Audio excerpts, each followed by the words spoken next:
Un quart de la population soudanaise est déplacée par le conflit. 50% de la population soudanaise serait dans une situation d'insécurité alimentaire. Le système de santé est à terre. Aujourd'hui, le Soudan est face à la situation la plus grave que ce pays ait connue au cours des peut-être des 100 dernières années.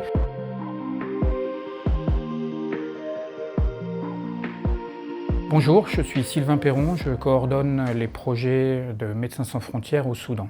Depuis le 15 avril 2023, le Soudan est en guerre. Les forces armées soudanaises s'opposent aux forces de soutien rapide, qui est un groupe paramilitaire. Aujourd'hui, la guerre au Soudan touche l'ensemble des Soudanais, les 45 millions de Soudanais.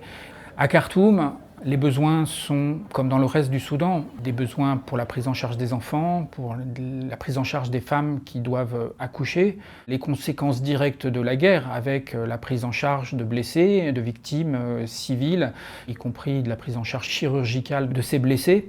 Malheureusement, nous voyons aussi énormément de victimes de violences sexuelles. Ce qu'on observe depuis quelques semaines, c'est une nouvelle tendance avec des Soudanais qui fuient la violence, mais fuient le pays parce qu'il n'y a pas d'assistance humanitaire et il n'y a pas d'assistance alimentaire.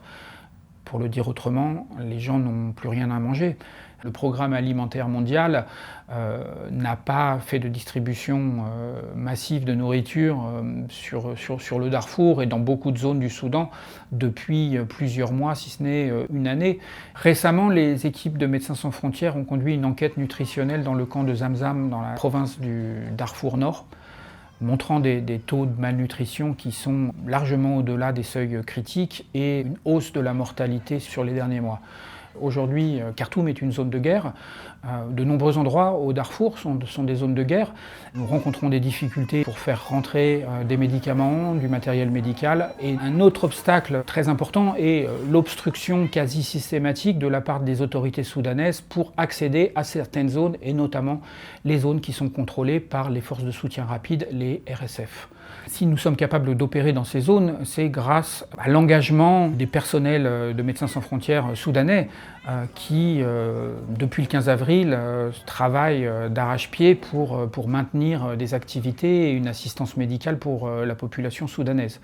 Ce qui est extrêmement complexe, c'est que les personnels humanitaires sont exposés à la violence des milices, tout comme la population soudanaise est exposée fortement à ces violences au quotidien. La communauté humanitaire, si je puis m'exprimer ainsi, n'est pas à la hauteur de la crise. Médecins sans frontières, malheureusement, dans de nombreuses zones, se retrouve être la seule organisation internationale présente pour apporter de l'assistance.